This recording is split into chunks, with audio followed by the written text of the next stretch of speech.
Kviečiame klausytis šventojo popiežiaus Jono Pauliaus II biografo, politikos analitiko, daktaro George Weigel paskaitos apie Jono Pauliaus II demokratijos pamokas. Pranešimas anglų kalba skaitytas Studentų ateitininkų rudens akademijoje, jūs patys esate Bažnyčia. Šventasis popiežius Jonas Paulius II. It's interesting as a biographical matter that John Paul II never lived in a developed democracy. The Poland of his youth was not a developed democracy.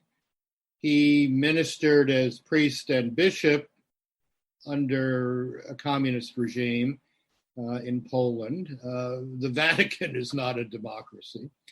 And yet this man who never lived in a developed, mature democracy had a keen insight into what is necessary. What is necessary for democratic self-governance to lead to human flourishing on the individual level and to social solidarity. And I want to lay out those insights for you today.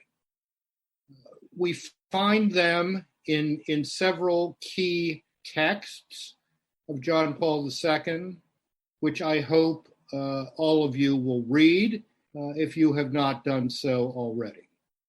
The first of these texts is the 1991 encyclical Centesimus Annus, and we'll talk about that in more detail in a moment. The second text is the 2003 apostolic letter, Ecclesia in Europa, the Church in Europe. And the third, which I'll mention briefly at the end of my remarks, is the 1995 encyclical Evangelium Vitae, the Gospel of Life. In all of this, I think, the big idea, the major point, is John Paul II asking us to think about democracy in a somewhat different way. Throughout the Western world, we tend to think of democracy as a set of institutions and procedures. And that's true. I mean, you can't have a democracy without a parliament or a legislature. You can't have a democracy without an independent judiciary, legal system. You can't have a democracy without elections. All of those things are important components of democracy. So it's true that democracy involves a set of institutions and procedures. But there's a deeper truth about the democratic project, and that is the truth that John Paul II insisted on. And that truth is that democracy is fundamentally a cultural achievement. Democracy doesn't just happen. Democracy is the result of a people and a culture living certain virtues. And if those virtues are not present, then the institutions and procedures of democracy are going to be in trouble. So that's the big idea here. For John Paul II, democracy is not just institutions and procedures. It's not just legislatures, elections, independent judges, etc. Democracy is a cultural achievement. One way to think about this, and this is simply a footnote to what I've been saying, is to remember what the second president of the United States, John Adams, said when he was asked as a very old man, when did the American Revolution begin? When did American democracy begin? And Mr. Adams said the American Revolution took place in the minds of the American people many years before it took place in history, in the American Revolution. So that's the same point I think that John Paul II was making. Democracy is a matter of minds and hearts before it is a matter of procedures and institutions. Now, within that big idea of John Paul II, there are 5 key points that I want to outline very briefly here before we have a discussion.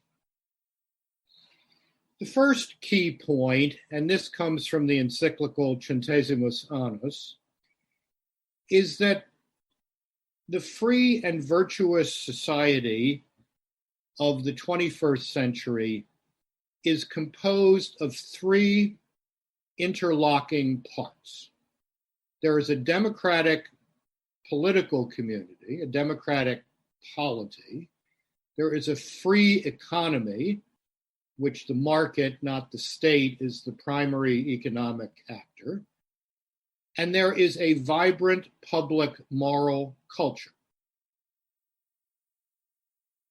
And it's the third of those sectors, the third of those parts, the public moral culture, that is the key to democracy and the market functioning properly. John Paul II understood that free politics, democracy, free economics, a market-centered economy, let loose tremendous human energies.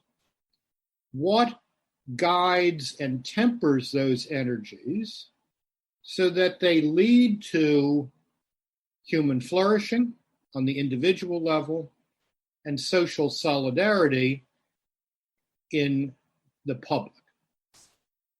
What tempers and guides those energies is the public moral culture. It's the idea of what is good, of what is true, of what is noble that animates a society. That's what's key to making the institutions of democracy and the market function properly. So 3 interlocking parts. Think of 3 circles which intersect at various points. And the key is the culture. So you got politics, economics, and culture. And the culture is the key to all the rest. That's the first major point. The second point is very similar. And that is, democracy is not a machine that can run by itself. It is insufficient to build a beautifully balanced political system and imagine that the system will run by itself, will run properly by itself. It takes a certain kind of people living certain virtues to make the machinery of democracy work for the common good. John Paul II insisted on this throughout his teaching, and I think the existential reason for that, the biographical reason for that in his life, was the example of Germany between the First and Second World Wars, the so-called Weimar Republic, the government of Germany between 1920 and 1933. This was a very well-designed democratic machine. Those of you who have studied some sociology will know the name Max Weber. one of the founders of the discipline of sociology, great social theorist. Max Weber helped write the Constitution of the Weimar Republic. It was called the Weimar Republic because the capital was not Berlin, it was the city of Weimar. So you've got this beautifully designed, intelligently designed democratic machine, but in 13 years, it collapsed and produced a dictatorship. It produced the Nazi regime. John Paul II was very aware of that because for 5 years of his young life, when he was your age, he lived in Nazi-occupied Krakow under very, very difficult circumstances, some of which were replicated in Lithuania, as you know, from the Museum of Totalitarianism in Vilnius there, which I've had the honor to visit. This Weimar experience, his experience as a young person, taught John Paul II that democracy is not a machine that can run by itself. If there is not a solid cultural foundation, if the hearts and minds of people are not filled with the truth about the human person, about the dignity of the human person, about our obligations to each other, then that machinery can fail and it can produce something really quite awful. So democracy is not a machine that can run by itself. It's that public moral culture that has to form, that must form in the citizenry, those habits of heart and mind that make democratic self-governance yield or produce or lead to the flourishing of individuals and true civic friendship or solidarity. A subsidiary point here is that the primary public task of the church is to shape that public moral culture. In the mind of John Paul II, the church should never be identified with a political party or with a specific political program, because that's simply not within the competence of the church. The church can't tell you whether your legislature should have 2 chambers or 1 chamber. Church can't tell you whether the tax rate should be 27% or 31% or 13%. That's just not within the competence of the church. Church can't tell you whether you should have a prime minister and a president or just a president. That's just not what the church is for. The church is about forming the people who shape that public moral culture, which then makes the machinery of democracy function properly. So that's the second big point. Democracy and the market are not machines that can run by itself. The third big point in John Paul II's theory of democracy, if you will, has to do with the nature of freedom. I'm sure some of you, at least, have heard the song that Frank Sinatra made popular in the United States maybe 20 years ago, 25 years ago. The song is called "I Did It My Way." Unfortunately, throughout the Western world today, a lot of people have the idea that "I did it my way" is the nature of freedom, defines what freedom means. And that's just not true. I have 5 grandchildren. One of them, whose name, interestingly enough, is John Paul Weigel, is 20 months old. He's 20 months old. And he likes to bang on the piano. You know, they have a piano. My son and daughter-in-law have a piano in their house, and John Paul likes to bang on the piano. That's an image of freedom as I did it my way. It's just a child banging on a piano. A disciplined piano player making music, able to read a musical score and translate those notes into music, that's an exercise of adult freedom, of noble freedom, of mature freedom.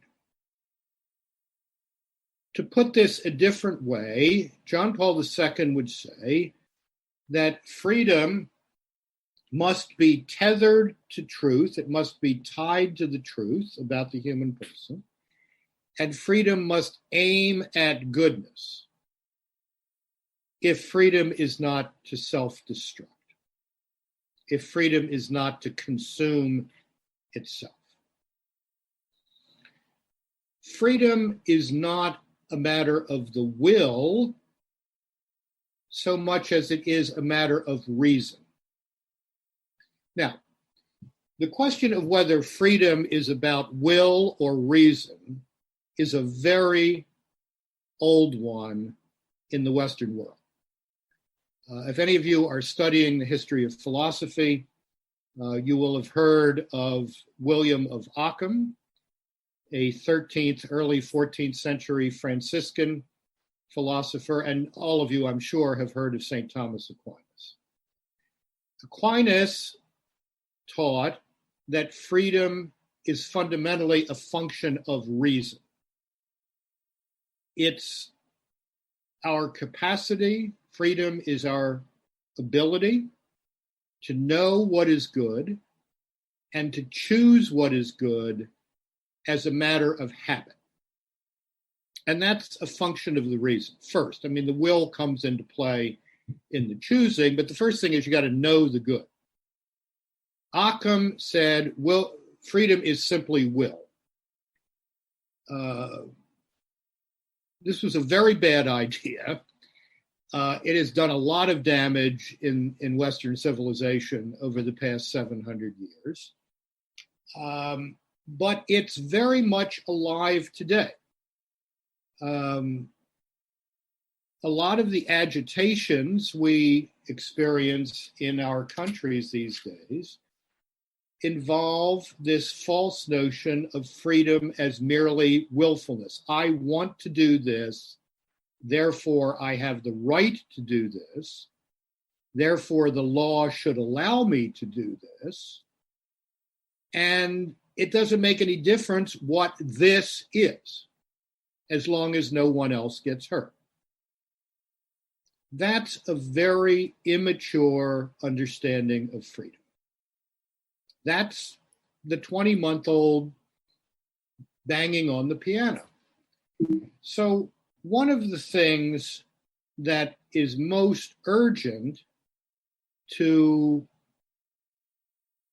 reteach, to propose to our societies today is this idea that freedom lived nobly, freedom lived in a mature way, means doing the right thing for the right reason as a matter of moral habit.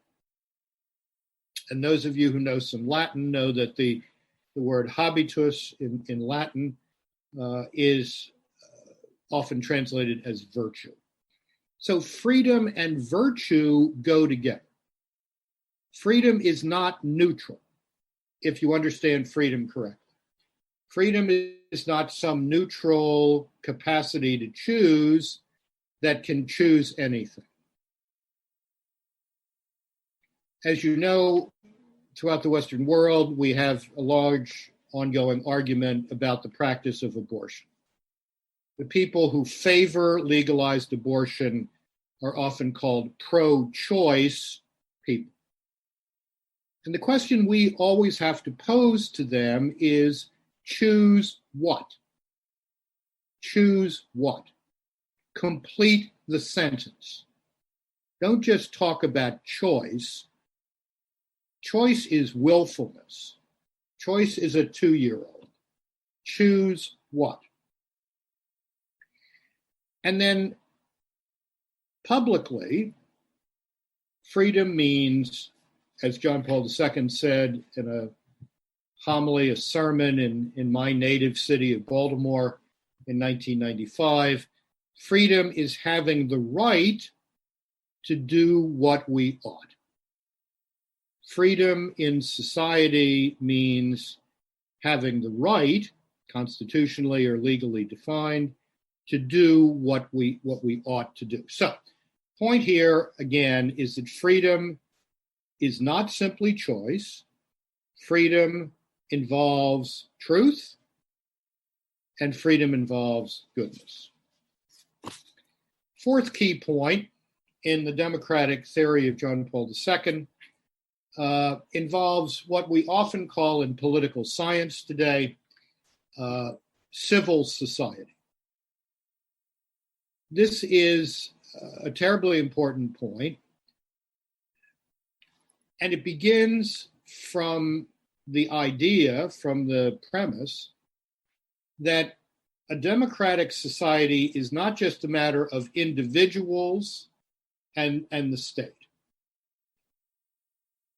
There is this entire array of natural associations like the family, voluntary associations like the church or your organization or any other kind of organization of young people, trade unions, businesses. All of these voluntary associations are civil society. So between the individual here and the state here, there is this rich texture of civil society. These voluntary associations and natural associations like the family are essential to democracy in the teaching of John Paul II. Why? Because these are what he called schools of freedom. Schools of freedom. These are the places where we learn how to be tolerant, civil, democratic citizens who can contest with others, who can argue in a civilized fashion, who learn that you don't always win and that sometimes you have to accept losing. These voluntary associations and natural associations, beginning with the family, are the first schools of freedom, and they make up, they compose what John Paul II called the subjectivity of society. Society has many objective forms. One of them is the state. But society also has a subjective or a personalist side, and that is expressed in natural associations like the family and voluntary associations of various forms. And that is why it's essential for a democracy that the legal system protect the independence and integrity of the family and voluntary associations, because they are essential schools of freedom. And in a historical moment where the temptation is for the state to occupy all of the space in society, the reality of these voluntary associations and natural associations like the family keeps open the space of civil society so that the state does not occupy all of the social territory. This is very important because it's the counter to what we might call the totalitarian temptation. Political modernity has been troubled, sometimes severely, by the totalitarian temptation for a very long time, going back to the French Revolution. Remember what Mussolini's definition of totalitarianism was.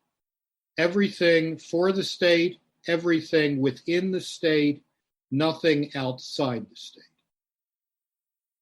Can't have that and have a democracy.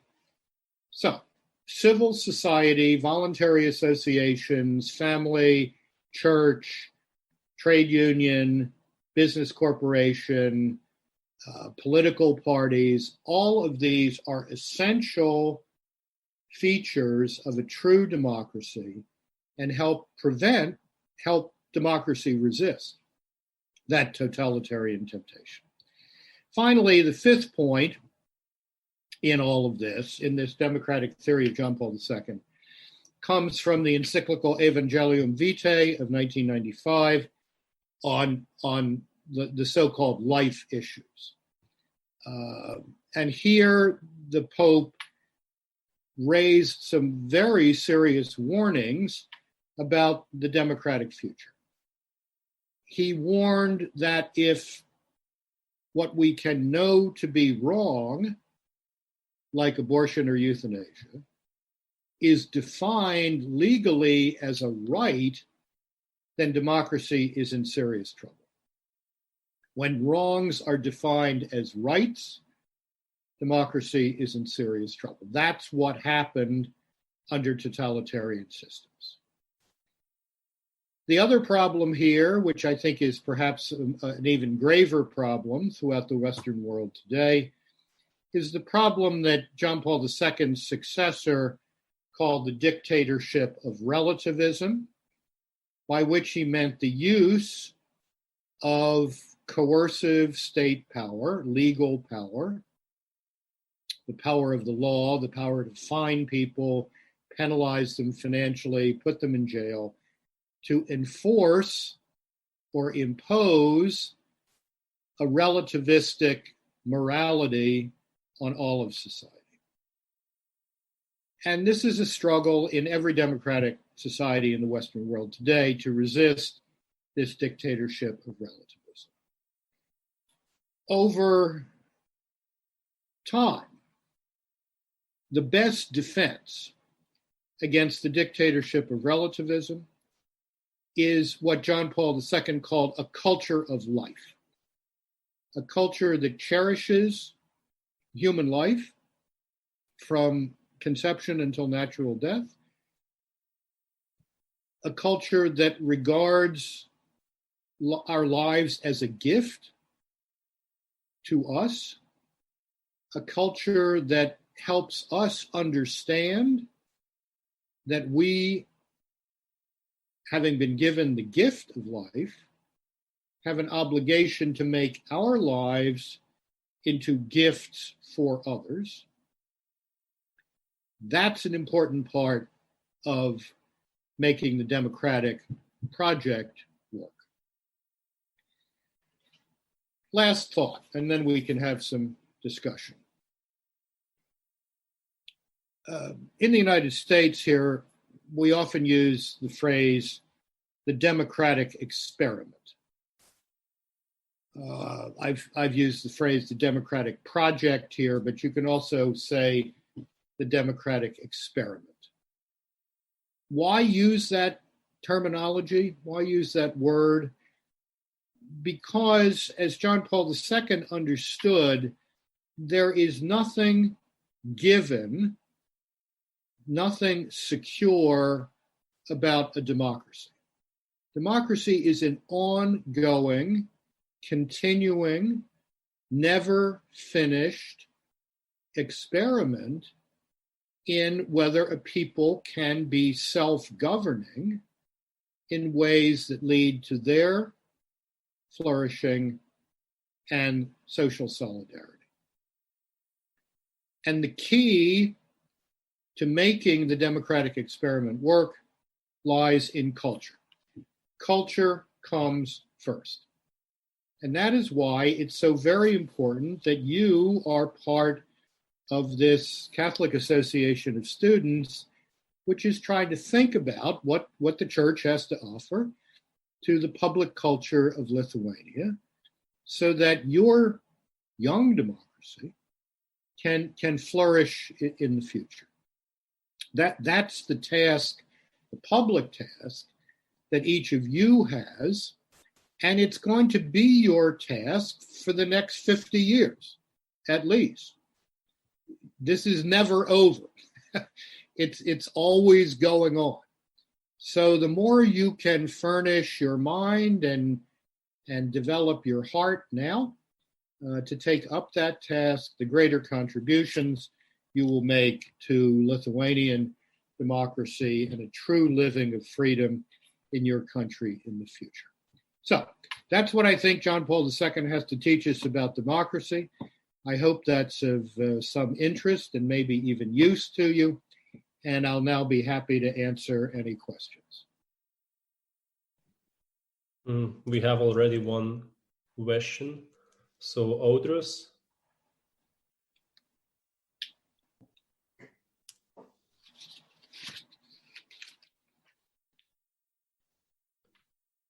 Tomas, you're going to have to ask me the questions, I think. Yeah. Audro, can you give a question? Okay, now I see that I am online. Okay, my question is, you mentioned the importance of virtue. And virtue is directly related to common good, but unfortunately, now we are living in a world which is more related to hedonism, to liberal democracy. But liberal democracy is not exactly about virtue, it's more about hedonism, about pleasure. So my question is how we can separate happiness from pleasure. Because now people think that we are going to find the way how to be happy and we use pleasure. But indeed, the answer is more related with virtue. So how we can make separation, how we can talk to other people, and how we can share the idea that virtue is the way to happiness and not the pleasure.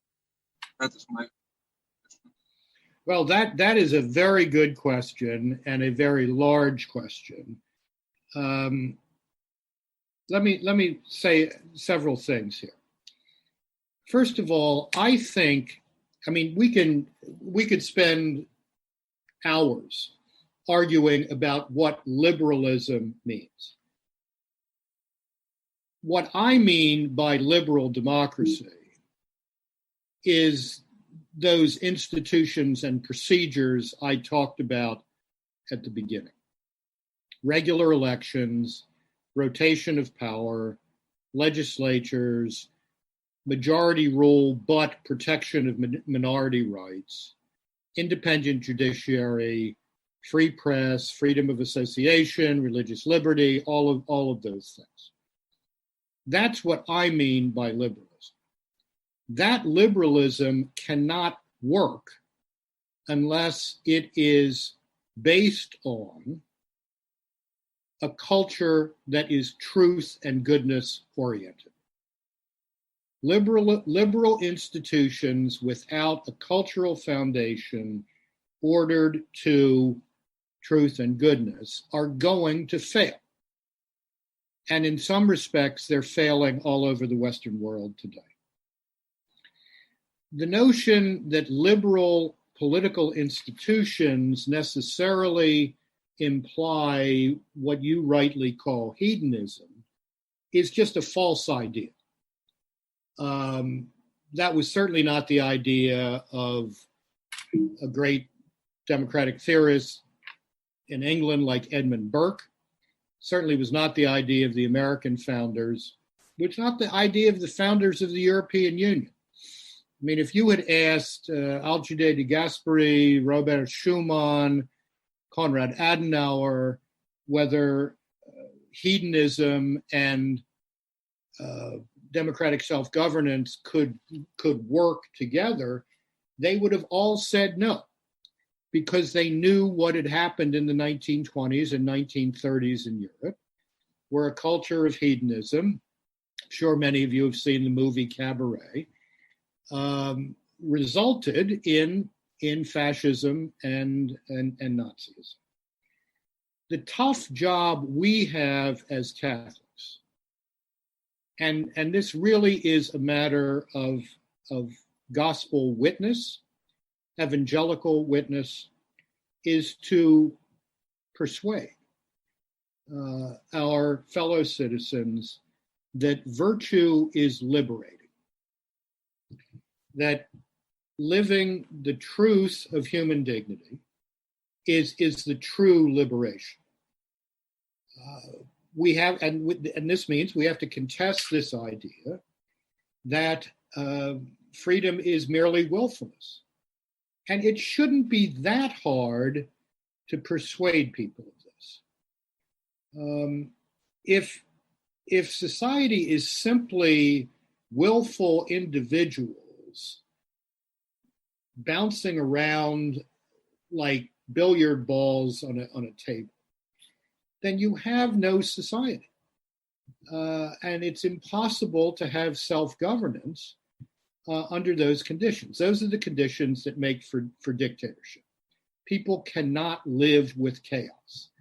And rather than live in chaos, people will reach for change.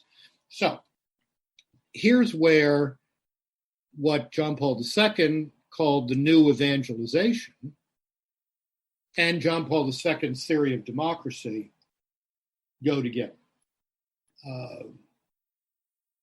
I believe it is impossible for the Western democratic project to succeed unless the Western world rediscovers the truths of biblical religion. And that is why evangelization, bringing people to meet the Lord Jesus, is an essential part of our public responsibilities. Because if you are living the gospel way of life, you are living freedom nobly, you're resisting hedonism, and you might have a chance at making democracy work. One final point on this. Hedonism does not make for happiness. One of the most disturbing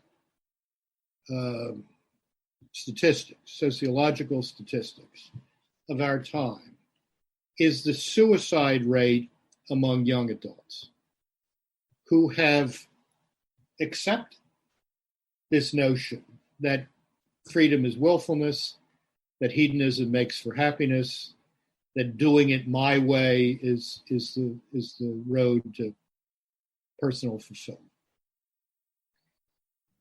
That ought to be a warning signal to others, and we must not be frightened by political correctness to bear witness to the truths that we know, that we have been given the gift of knowing about what makes for real human happiness. So there's some thoughts on that.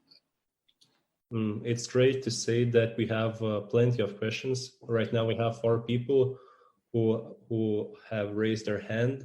So we're going to have around 15 to 20 minutes to answer the questions. So Aiste, could you be the first one? And then we're going to have Vytautas.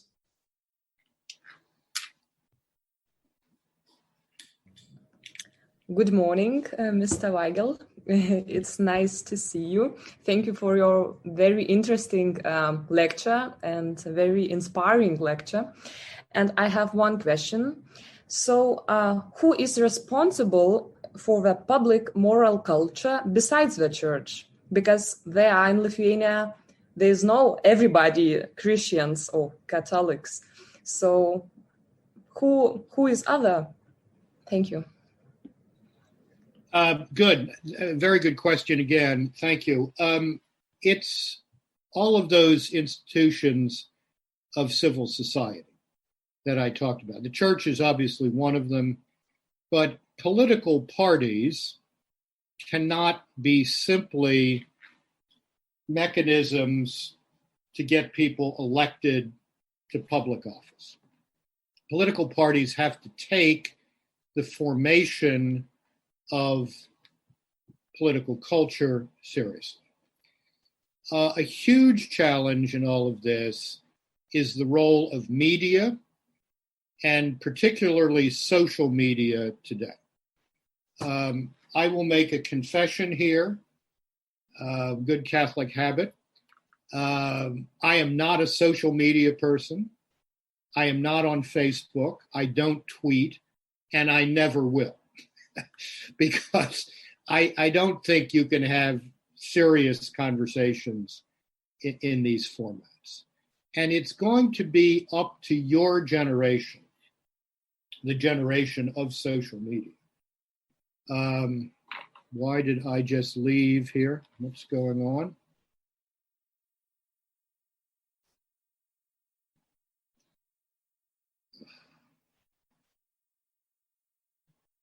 There we are. I'm back. I touched something that made, can you hear me? Tomas, am I back? Okay, thank you. It's going to be the task of your generation to figure out how to make social media an arena for educating in virtue, for promoting virtue, for combating these bad ideas of what makes for happiness. This is also true of mass media, whether we're talking about film or journalism. There is a great role to be played by educated, well-formed Catholics in the media. It's very important to protect your educational institutions from the poisons, if I may use the word, of political correctness. Higher education in the United States is in very serious trouble today because of political correctness, so-called cancel culture. The ideas we're talking about here being declared unacceptable. You have to protect your institutions of education from kindergarten through university studies from that, because a well-functioning educational system is essential to all of this. I think the business world has real responsibilities in forming the public moral culture. There are certain products that shouldn't be produced, and conscientious business people will know that. There are certain forms of advertising that are demeaning, especially to women, that should not be engaged in. Business has a responsibility beyond satisfying appetites. If those appetites are disordered, if those appetites lead not to human flourishing, but to human degradation, those appetites should not be catered to. When I was a younger person, trade unions in America were instruments of democratic education.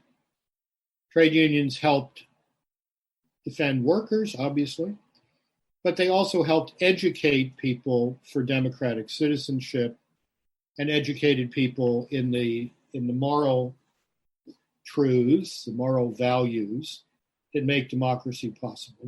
That could happen again. I don't know enough about trade unionism in Lithuania to speak to that.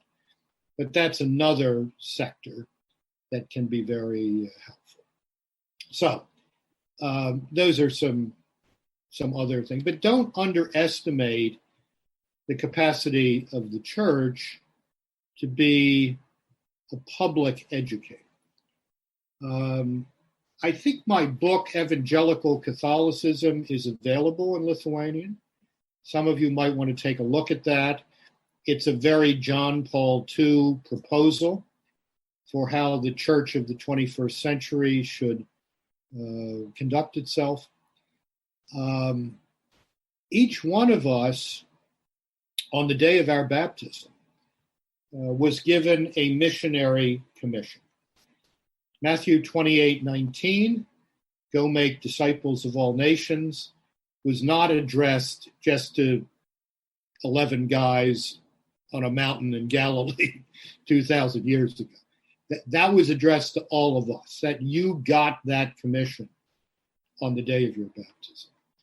So by living that, by being a model of a noble way of life, you attract people to Christ and the church, and therefore you attract them to the truths that make democracy possible.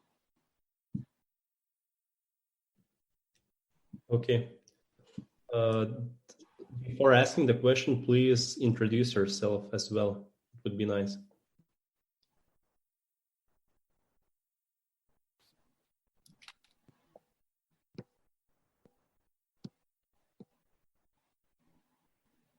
So I wasn't muted, so probably it's my turn. So my name is Lucas. I'm from Vilnius, the capital of Lithuania. So thank you very much for your lecture, for your insights. And you said that when wrongs are defined as rights, there is a problem with democracy.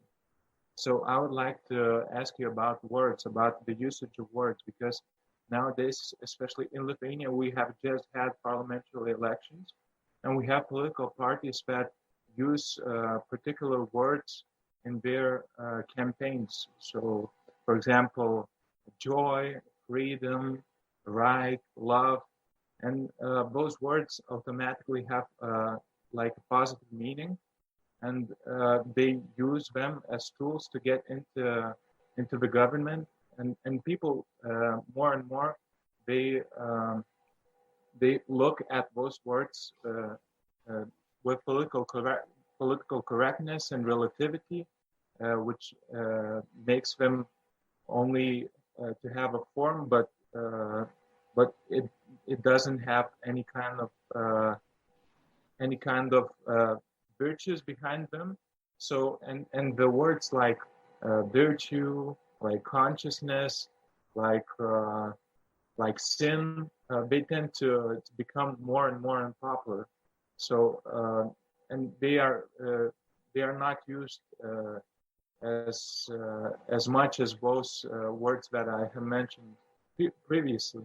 So how important is dictionary in politics and in the formation of democracy?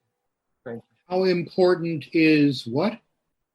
The usage of words, of such words that I have mentioned, the dictionary.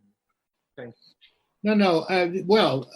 I'm sure some of you have read the novels of George Orwell, the English writer who was very much an anti-totalitarian writer. And he demonstrates very powerfully in his stories how the abuse of language leads to abusive politics. So when political candidates abuse the language, they need to be challenged. I mean, I'm obviously not familiar with your immediate situation, but I gave you one example a moment ago. When someone here in the United States keeps talking about the right to choose, we always have to say, choose what? What are you choosing? Are you choosing something that is actually good? Or are you simply exercising what you imagine to be a wide open capacity to choose anything you like? And we know that's just not true. I mean, people can't choose to kill other people. I mean, murder is a crime. People cannot choose to steal a car. You see a nice looking Ferrari, you say, I want it. You do not have a right to choose to steal that Ferrari. These are pretty obvious things. So to be able to develop the political and rhetorical skills to turn the question. Somebody talks about right to choose what? When somebody talks about freedom, what do you mean by that? And then to be able to fill those words with proper content is very, very important. The degradation of an abuse of language is a real threat to the democratic experiment. So you're right to be worried about that, and the question is how to turn it.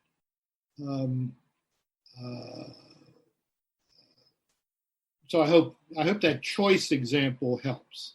If I could think of some others, I would offer them to you. But that's one that we have tried to use with some success, I think, here in America, to get these arguments on a better foundation. And for now, we can ask Gabrielus. You had a question. Please. Good morning, Mr. Weigel. Good morning. Morning here. Yeah, evening in Lithuania, though.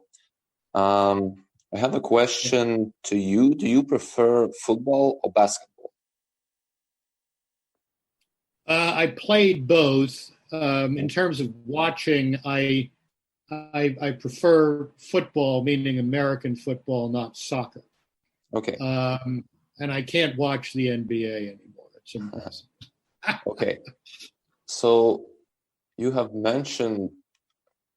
talked a lot about the schools of freedom.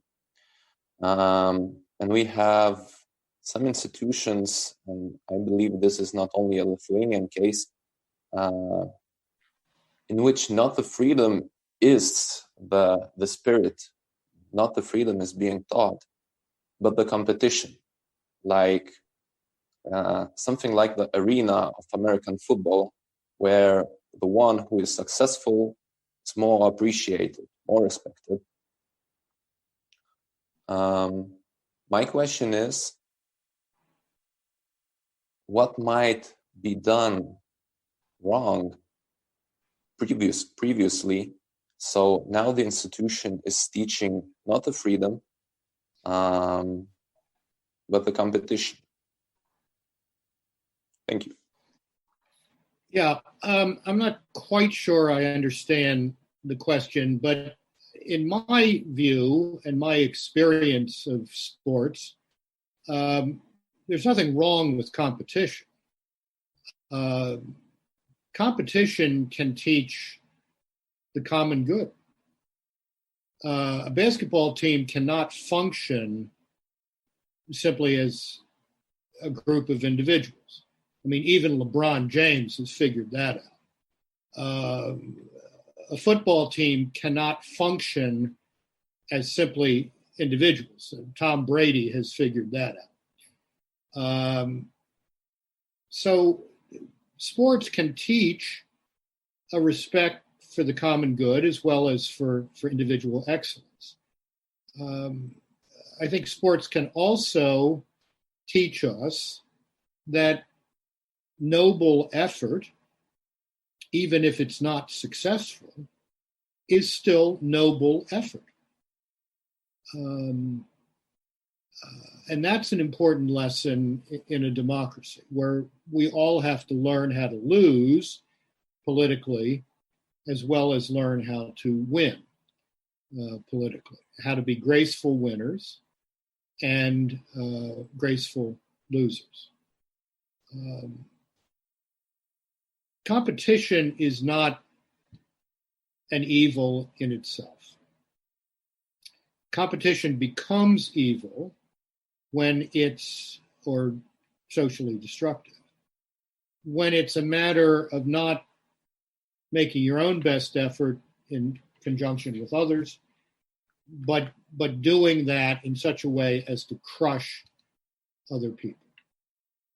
And that's a danger in the human condition since Cain and Abel.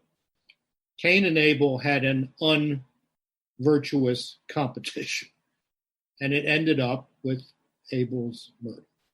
But competition does not have to end that way. There is a reading in the church's liturgy every year. I believe it's on the feast of St. Basil the Great and St. Gregory Nazianzen, two great Eastern doctors of the church from the first millennium. And I think it's Gregory who writes that he and Basil were classmates in a school, and they competed in virtue, urging each other to be a man of virtue. That's the kind of competition we need to promote, particularly in associations like the one that you're involved in that's sponsoring this conference today. So Vytautas couldn't see his question due to the problems with the microphone, but he wrote it in the chat. Mr. George, can you see it? Impediment and democracy diversion. Yeah, everybody see the question. I will address you here. Do the impediments occur and the conditions of misperceptions of freedom in society? You think the modern democracy diverges or converges to the democratic perception of St. John Paul II? We've got a lot of trouble in the democratic world today. I don't think the democratic theory of John Paul II has been adequately taught by the church. Church has not done a good job of teaching this. The Catholic people of the democratic world have not learned this sufficiently. So there is a big gap between the way our democracies are functioning today and this democratic vision that John Paul II laid out in Centesimus Annus and Ecclesia in Europa. And he knew that. Ecclesia in Europa, which was a document to complete a synod in which the Lithuanian bishops participated on the church in Europe and the future of the church in Europe, is kind of a report card on the democratic world between the collapse of communism and 2003.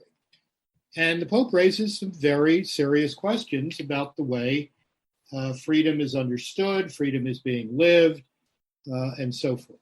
And yet he remained, to the end of his life, a man of hope. And I think it's important to remember, as he certainly did, that democracy is always a struggle. It's not easy to make self-governance work among people of very divergent habits of mind and heart.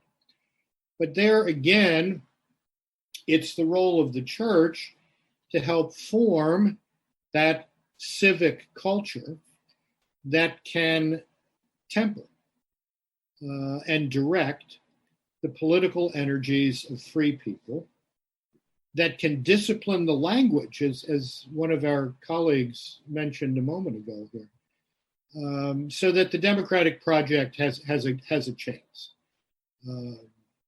And that is going to take, frankly, real courage in your generation, because a lot of popular culture is oriented in a very different direction. And that is why you are going to have the responsibility of bringing others to a better understanding of freedom and to avoiding those forms of popular culture that really are degrading rather than ennobling and uplifting.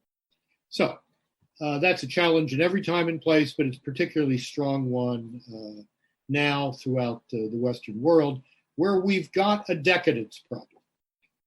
we've got a hedonism problem. And if we've got a democratic deficit problem, those problems are probably connected.